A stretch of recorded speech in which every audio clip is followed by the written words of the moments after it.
Class 2 এর ছেলেমেয়েরা তোমরা নীতিমালার গল্প বইটা খোলো। গল্পটা দেখো, নীল রঙের শেয়াল। এটা হচ্ছে 29 পাতায়। এক বনে এক শেয়াল বাস করতো। একদিন রাতে খাবারের লোভে ঘুরতে ঘুরতে সে এক গ্রামের মধ্যে ঢুকে পড়লো। হঠাৎ দেখলো একদল কুকুর তার দিকে তেড়ে আসছে। ভয় পেয়ে শেয়াল ছুটতে ছুটতে এক ধোপার বাড়িতে ঢুকে পড়লো। আর বাড়ির উঠোনে একটা নীল গামলা জল, এক গামলা নীল জল ছিল। সেই রাতের আঁধারে ধোপাদের গামলা নীল ভর্তি জলে গিয়ে পড়লো। সারা দেহ তার শেয়ালে নীল হয়ে গেল। ভোরবেলা সে বনে ফিরে এলো। অন্য পশুরা তো দেখে সবাই অবাক হয়ে গেল। নীল রঙের এমন পশু কেউ আগে কখনো দেখেনি। তখন শেয়ালে দেখতে শেয়ালের মতন, কিন্তু গায়ের রং নীল। অন্য বনের শেয়ালরাও তাকে চিনতে না পেরে ভয় পালালো। এমনি করে পশুরাজ সিংহ খুব ভয় পেল। এই সব দেখে শেয়াল মনে মনে খুব আনন্দ পেল। তারপর একদিন শেয়াল বনের সব পশুদের ডেকে বলল, আমি তোমাদের রাজা, স্বর্গ থেকে এসেছি। এই বনে তো কোনো রাজা নেই, তাই ভগবান আমাকে পাঠিয়েছেন। একথা শুনে বাঘ, সিংহ, হাতি সকলেই শেয়ালকে হাত জোর করে প্রণাম করতে লাগলো। সকলেই তার অনুগত হয়ে গেল। এইভাবে শেয়াল রাজার দিন বেশ সুখেই কাটছিল। বনের সব পশুরা তাকে খাবার এনে দেয়, সে মজা করে বসে খায়। আচ্ছা, একদিন সন্ধ্যাবেলা নীল রঙের শেয়ালকে ঘিরে পশুদের সভা বসলো। সবাই বাঘ, সিংহ, হাতি, জিরাফ, হরিণ সব পশুরা যোগ দিল। এক সময় একদল শেয়াল হুক্কা হুয়া করে ডেকে উঠল। সেই ডাক শুনে নীল রঙের শেয়ালও নিজে আর সামলাতে পারল না। সব কিছু ভুলে গিয়ে সে ডাক দিল হুক্কা হুয়া। এই ডাক শুনে বাঘ, সিংহ সবাই আর বুঝতে বাকি রইল না। তারা রেগে গিয়ে সকলে একসঙ্গে শেয়ালের উপর ঝাঁপিয়ে পড়লো। সবাই মিলে তাকে টুকরো টুকরো করে মেরে ফেললো।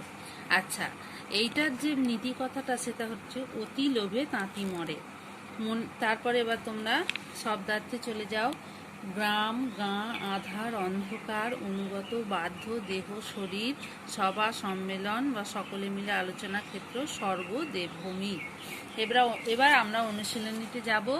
দেখো, 31 পাতায় শেয়ালকে তাড়া করেছিল একদল গরু, কুকুর, মহিষ। কুকুর ভয় পেয়ে শেয়াল ঢুকে পড়েছিল ধোপা তাঁতি চাষিদের বাড়ি। ধোপার বাড়ির উঠোনে ছিল এক গামলা নীল জল। শেয়ালকে ঘিরে পশুদের সভা বসেছিল সন্ধ্যাবেলায়, দুপুরবেলায় আর ভোরবেলায়, সন্ধ্যাবেলায়। আচ্ছা, শেয়াল ডাকে মিউ মিউ, হালুম হালুম, হুক্কা হুয়া। আচ্ছা, এবার আমরা সঠিক শব্দ বসিয়ে শূন্যস্থান পূরণ করব। বাড়ির এক ছিল গামলা, বাড়ির ড্যাশ ছিল এক গামলা নীল জল। বাড়ির উঠোনে হর্ষ ঠয়কার দন্তনয়িকা। নীল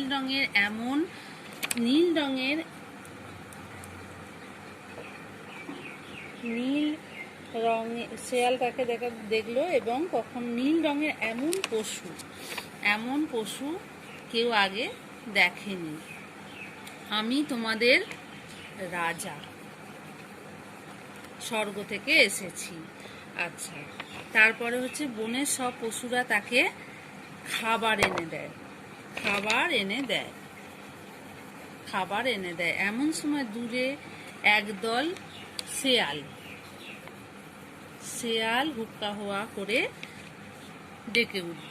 এবার তোমরা বাক্য রচনায় যাও। 3 দাগে গামলা, রং, দেহ, ডাক, পশু, এরা তো নিজেরা তোমরা বাক্য রচনা তৈরি করবে এবং হোমওয়ার্ক দেওয়া থাকলে হোমওয়ার্কে করে দেখাবে। 4 দাগে সঠিক উত্তরটিতে টিক চিহ্ন বা ভুলটায় কাটা চিহ্ন দাও। শেয়াল সরাইখানায় ঢুকে পড়েছিল, এটা কাটা। বনের সব পশুরাই তাকে চিনতে পেরেছিল, কাটা। নীল রঙের শেয়াল বনের রাজা হয়েছিল, রাইট। অন্য শেয়ালদের ডাক শুনে নীল রঙের শেয়াল চুপ করে বসেছিল, কাটা। নীল রঙের শেয়াল সব পশুদের হাতে মারা পড়েছিল, রাইট। আচ্ছা, শেয়াল ঘুরতে ঘুরতে কোথায় ঢুকে পড়েছিল? এক ধোপার বাড়িতে ঢুকে পড়েছিল। শেয়ালের সারা দেহ কিভাবে নীল রং হয়েছিল? এক গামলা নীল জলে পড়ে গিয়ে তার সারা দেহ নীল রং হয়ে গিয়েছিল। নীল রঙের শেয়াল বনের সব পশুদের ডেকে কি বলল? আমি তোমাদের রাজা, আমি স্বর্গ থেকে এসেছি।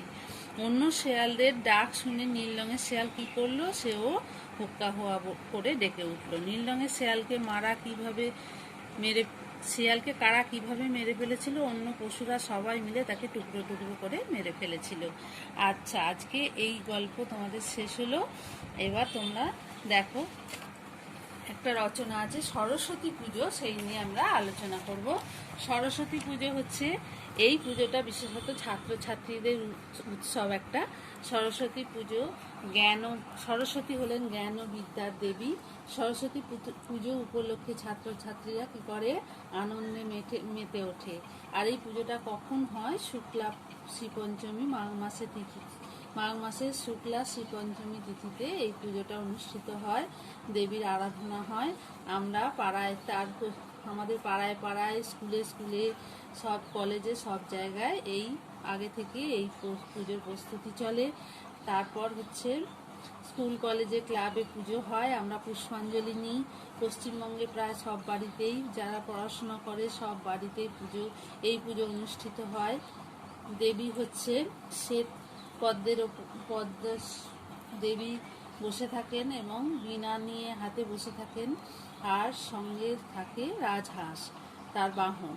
আচ্ছা, ছাত্রছাত্রীরা সেই ভোরে সকালে একদম স্নান টান সেরে ভালো জামা কাপড় পরে আমরা অঞ্জলি দিই, প্রার্থনা করি যেন আমরা জ্ঞান ও বিদ্যা অর্জন করতে পারি।